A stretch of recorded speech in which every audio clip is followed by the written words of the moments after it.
Here's my garden in the middle of the summer of 2015. I've got just under 2,000 square feet planted out here. So over here I've got blue potatoes, got some flax. Behind that I got some soybeans. To the right of here, all this is popcorn. These next two plots here are millet and sorghum. And I got some strawberries, wild strawberries, more popcorn, peppers over here. Behind that, there's some more strawberries, some raspberries, sunflowers over here. Behind that popcorn, I have a tomato plant here. It's already producing. It's got about 8 of these large, semi-large tomatoes. We'll see how much bigger they get. Then I've got sweet banana pepper here, grapes, and then eggplant here. My latest batch of radishes is just coming up here. Got a little pot of lettuce. There's a few small sprouts down here.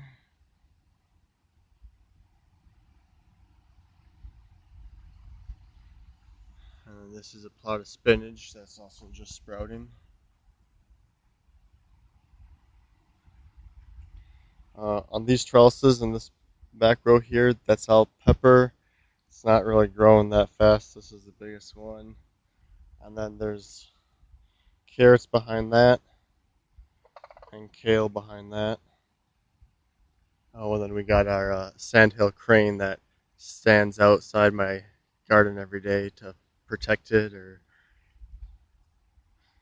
whatnot.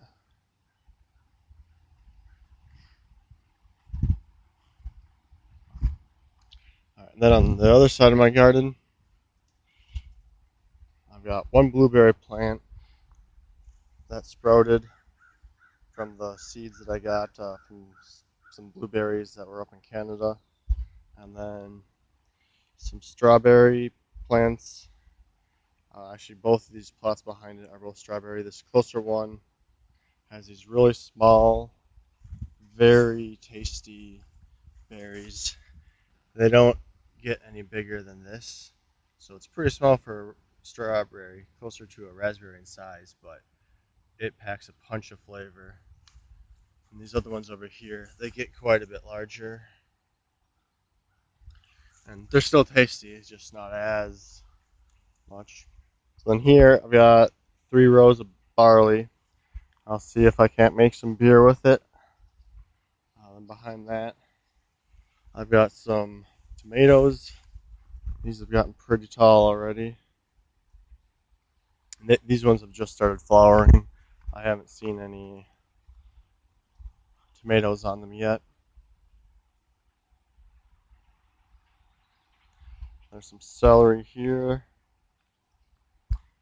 Back here I've got garlic. And then a row of onions. So I've got 4 different types of garlic. These are yellow onions. Back behind it, there's a small section of red onions and then green onions behind that.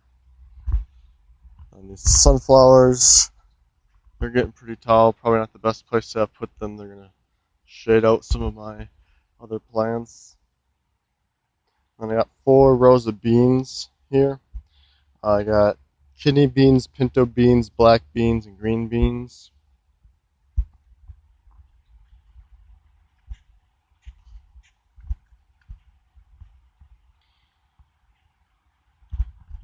So in this middle row here, I've got spaghetti squash.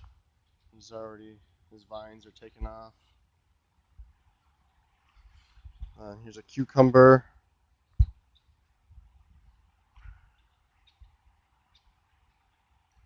This must be acorn squash.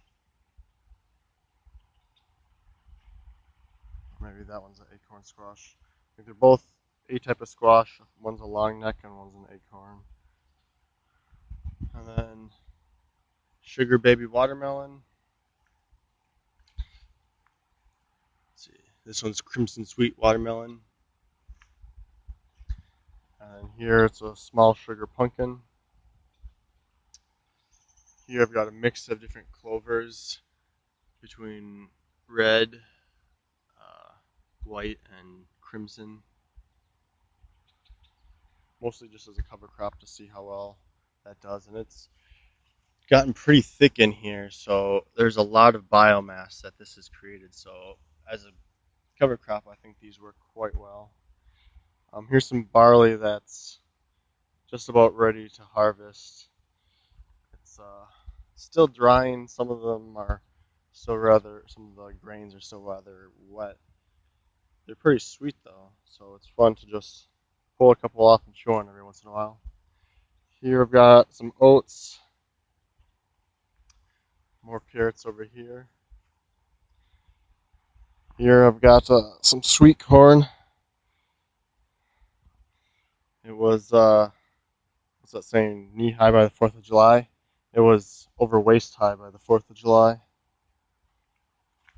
I got some cabbage over here, cauliflower over here, broccoli. And then here's my cabbage. I think these are Brussels sprouts, if I remember. Oh no, they're emerald cross cabbage, so just another type of cabbage. They're not growing as well as I thought they would. All of this stuff here is from Menards, and it just hasn't taken off as the same way as like over here. You can see the broccoli that I planted from seed. This has grown up a lot more than the stuff I get from Menards. Here's some more cabbage that I've planted from seed. I planted it in seed indoors with some grow lights, and I grow it, and then I transplant it out here. So it's at the same stage as the stuff that I've bought from Menards, but I think it's either I just can select better seeds for this area, or just when I'm not trying to mass produce, I can create a better product than the mass produced seedlings at Menards or other Home Depot and other large retail stores. Here's some kale. Behind that's buckwheat. That has been flowering for the majority of the summer here.